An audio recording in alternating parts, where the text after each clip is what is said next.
So I was talking about Yeah. ways to how can we help build our children's confidence and how to respond effectively when being Yeah. bullied. Yeah, so that's a good question. You and I talked about a little bit raising confident and resilient children.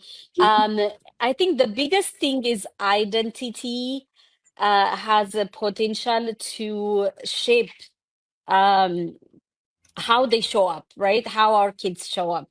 And so they're developing that identity. And so what we say to them, how we talk to them, how we treat them, all of that has an impact in developing confidence, if that makes sense. So that's something parents can do, being intentional about what words they use, especially things that, so using affirming words instead of destructive ones, for example, right? Just being patient with children, right? So Can they're you give learning. Dr. Senait, They, can you give yes. examples though?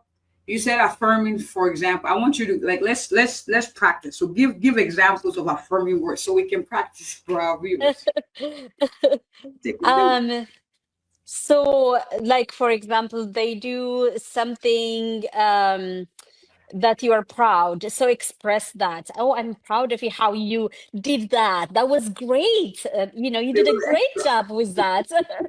Just make it a big deal, not empty praises where that can lead to pride and all of that.